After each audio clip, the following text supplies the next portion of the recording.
Well, good morning, good morning. I got a full cup of coffee here, and I got to be careful as I back out of this driveway. Didn't quite get a sip out of her, and so I got to be careful. So, good morning. I'm Nate Bissell. This is Bissell Maple Farms YouTube channel, and here in my truck. This is my office. Getting detailed today. It's been a while. It's rough. I got to go on a road trip. Fred and I are heading to Sturbridge, Massachusetts, about an hour outside of Boston. Is the International Maple Syrup Institute meeting. Going to be in the Farm Blocks booth, and well, at this point, you probably have already. We're probably past it. By the time you see this video, it's too late. You missed your opportunity, but I am hoping to share some from that visit. Tonight, I have to go to Ashtabula's, library. Those things, yes, library. There is a group of entrepreneurs that meet once a month, and I enjoy meeting with, this is my grandmother. I enjoy meeting with other entrepreneurs, and I see myself in them, and some of the mistakes I've made. And it's to the point now, I remember my mentor, I told him, I said, Tim, how do I ever pay you back? What you've done has infinite value. And he just said, pay it forward. Pay it forward. So that's what I'm hoping to do. But yeah, I'm heading in today. Truck's getting detailed. I'll probably try to help Austin and Dean with some of that blacktop. We've been trying to patch some holes before the snow starts flying. And then Fred and I are actually going to take off tonight, try to get to about Syracuse, and then get up tomorrow morning and go the rest of the way. So that's the plan. That's the plan. So thanks for stopping by. I hope you enjoy it. We'll catch you at the end.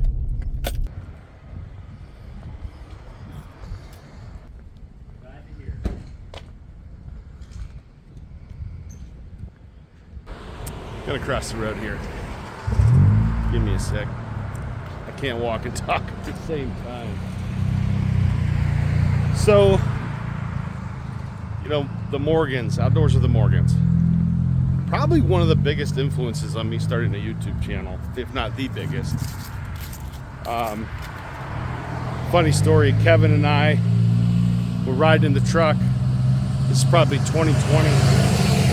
Because we were working heavy on this hand sanitizer project. And we were both talking about this episode that we saw on YouTube. And we looked at each other, and he goes, you watch Outdoors with the Morgans? I said, yeah, you watch them too? He's like, yeah. We've known each other a long time. And what I know about guys is we don't like tell people we watch YouTube. I mean, Kevin and I, we don't want to be judged, but I had been entertained by Mike's channel and how he does camera work. But, let's see, it's been about a year and a half ago. I reached out to them. Mike called me, said, hey, we'd like to come do a little video. And what I think happened is the video I sent to them was the story about how I left corporate America and it was done at the family farm. But when they came to the sugar works, and it was a lot more than what they expected. And they stayed for three and a half hours. But the reason I'm making this clip is I sent them one of my dad's cutting boards and one of our old Ohio maple license plates. And when Melissa says that she writes a thank you card for everybody, she means it. So I got the thank you card this morning. Thank you, Mike and Melissa. Appreciate that. But they do write a thank you card. I didn't expect anything because I know how busy they are, and I know how much, I can't imagine the amount of calls, texts that they get. But at some point I would like to do that maple maple episode with you guys. I remember you guys coming to the cameras. It was like so exciting for Kevin and I and my dad. And you guys were just like, this is way bigger than we thought. We'd like to come back, do an episode, be a little bit more prepared. So whenever you guys are ready, let me know. I'd love to have you here. But yeah, they're just an example on how to help small businesses and network and not expect anything in return. I think it's important. I'm going to help metal massage. Anybody I can help with my channel. I don't have, I'm more and more becoming like I'm in a position to help young entrepreneurs or just any entrepreneur. I'm encouraging people to start channels. Yeah. So just wanted to thank the Morgans for being an example on how to conduct yourself. So that's all. Just had we had a little walk. So actually this sugar maple right here. Look at that sugar maple. Nice crown. I'd put a bucket on that. So this is the only sugar maple on this property.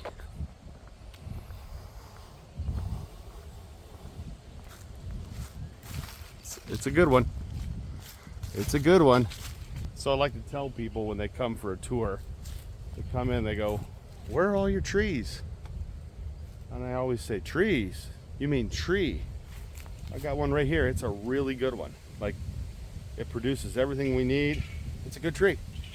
It's a really special tree. It must have tapped into the water system or something. I get a laugh out of that. How's it work? Yeah, a little Harbor Freight. Does it work well? Oh, yeah, it works. I love it. Little battery operated.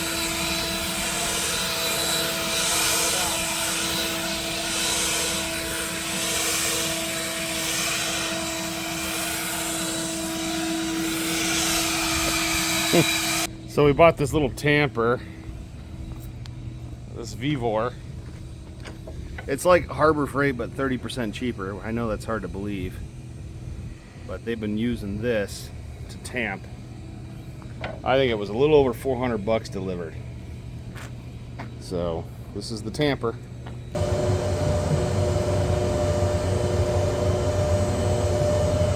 Woo! Wow. That's fluffy, buddy. So for those of you who haven't been around, you're new to the channel, we're making maple sugar. Maple sugar is the original maple product. Everybody thinks it's some cool new product. No. Maple syrup. Actually, the newest product, I believe, is maple cream. But we're going back a ways. So maple syrup was not invented until refrigeration was invented. So what are we going back? Early 1900s? Maple sugar is the original maple product. That's why we're called sugar makers. When we're making syrup, we're sugaring in a sugar shack, sugar house, sugar shanty. This is a sugar works. There were sugar works all over Ohio. In fact, Garrettsville, Ohio, that's where the Lifesaver candy was invented. And it was originally sweetened with, you guessed it, maple sugar. But the word maple was never put in front of sugar in the late 1800s. It was just called sugar because this is what dairy farmers, people from Ohio, Michigan, New York, all the way up through the Northeast, if we wanted sugar, we had to make it because cane sugar was made with slave labor. This is something that people don't know, and I could tell this story till the cows come home. But cane sugar, yeah, that wasn't available to us. When I say us, I mean my ancestors. And I'm not that unique. It's just, I guess the generational thing is just passed. I guess we're unique today, but we weren't unique 100 years ago, 150 years ago. Every family made maple syrup. In fact, they made more maple syrup. If you convert the calculation from sugar to syrup in 1860 than they do today. Like, I think we just got even. So think about that. Horses, buckets, no tubing, no vacuum, no reverse osmosis. They made as much syrup in the late 1860s as we do today. The only reason that's possible, everybody did it. It wasn't unique to just the Bissell family. So I guess I'm trying to let people know maple sugar, it's old. It's an old product. It's the oldest product. Native Americans made maple sugar by hollowing out logs, sticking the sap in the log, taking hot rocks out of the fire with sticks, putting hot rocks in the log, and using hot rocks to boil off the water. That's a long process. But maple sugar will keep, so that people would actually trade it. Think about it, it was currency. Hope that makes sense. So we've been buying a lot of things from VEVOR lately. I think it's VEVOR, maybe it's VEVOR. I don't even know how to pronounce it. But it's about 30% cheaper than Harbor Freight and anything we buy. So we got the compactor. I got a floor sweeper, which I'm about to show you. I was trying to do the whole unboxing thing, but Dean beat me to it. We were just testing it here in this room, and I'll give you a kind of look at the difference here. So you can see, gone over this a couple times, but this is the area we've swept with this floor sweeper. This actually is brand new. This is a little floor sweeper, and we wanted to test it. Facility's so big, like a regular broom and dustpan, like we've outgrown that. It's just the amount of labor it takes to pay somebody to use a broom and a dustpan. And I'll tell you what it is. It's going to look for the dad-burn dustpan that usually takes the most amount of time. So even if I want to help my team, I spend an hour looking for a dustpan. So I think we're at that, what is that? Everything in its place. Everything has a place and everything in its place. Like, we're about ready for that, I think. Let me show you how this thing works. Basically, you can kind of see, just walk behind, and the side brooms don't clean it as much as that brush in the center, and I'll just show you. Like, it's getting in there. The side brooms, the little side brushes there, the little wheelie gigs there, they're definitely needed to get next to things. But to kind of give you an idea, you know, I've done just this little area here and have you guess how much sugar is inside this thing. So you open it up, and there's definitely a couple pounds of maple sugar in there. Maybe a pound, 2 pounds. So that's how it's designed. That little wheel spins, and then it's got this little brush that goes under, and let me show you without. So it spins the reverse way and puts anything in there on the dustpan. So that's how she works. Oh, it's not in there right. There we go. So that's how she works.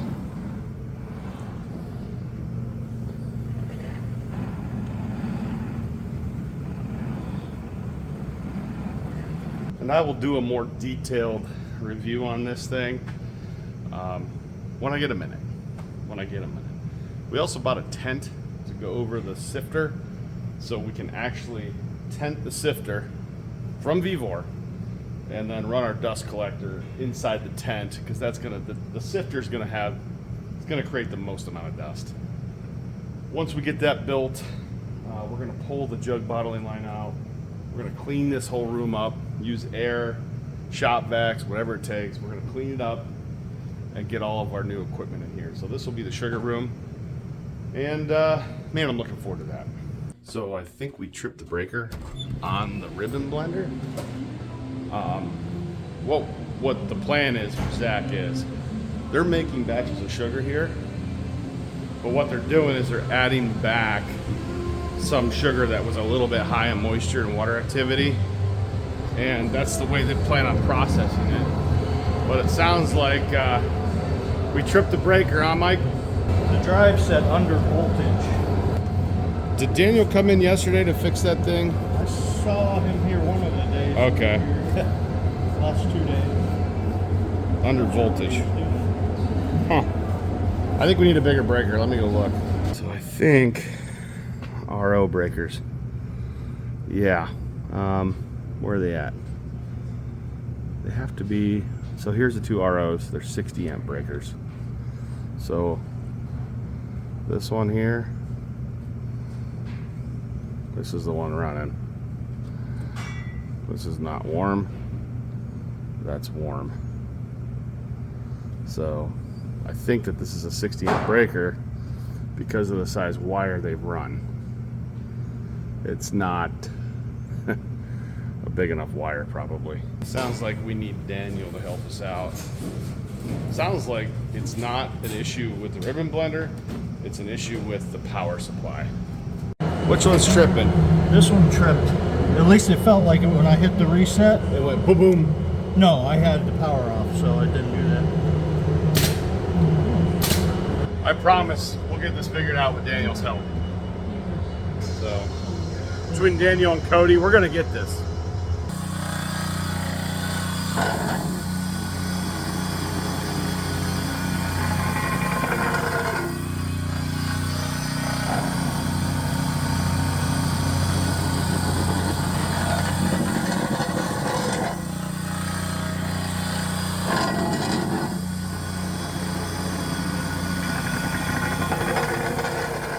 So just walking back to get my truck. These guys worked hard today. There's just a lot going on. We got a new person starting with Brandy. She's going to be a big help to the team. Got the Aqualab 3 equipment working correctly. And I'd say getting ready to go to Ashtabula, and then Fred and I will be on our way. It's looking good, Kyle. It's looking good. She needed it.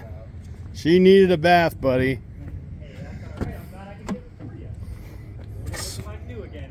Can't believe it. It's the smell that always gets me. It's even smells new. So it's a chemically induced good smell. Yes. Everything smells pretty good itself, and it smells all good when it's all together. Cool. Well, I got to get my keys and I'll square up with you. Awesome. Yeah, let's do it, man. Yep. Let me zoom out. Dirtiest thing in here is me. They do a good job.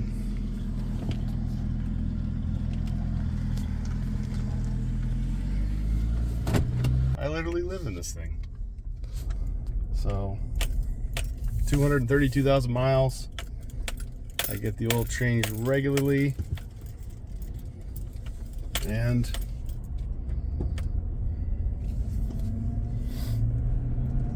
get it detailed once or twice a year, whether it needs it or not. Syracuse, 38. Sorry, it's 38. All right. We're just getting to where we're staying here, the Verona exit. So there's a La Quinta. And, you know, Fred's a high dollar guy. We can't be staying at La Quintas. No, I don't want no bunker. That's a red light. That's okay, though. You looked both ways before you went through that red light. Yeah. Quite honestly, I didn't quite pick up on that. I saw some green somewhere. Mm-hmm. You did good. That was good for YouTubes. Good thing for the YouTubes to Now, see. are we going left or right? You're actually going to go to that light, and you're going to go right. Because you have to go down and then back. This slide or the next I slide? think it might be the next one, yeah. Go through this Yeah, one. there ain't no turn here. Nope. Nope. So this is where we like to stay. At the Fairfield Inn.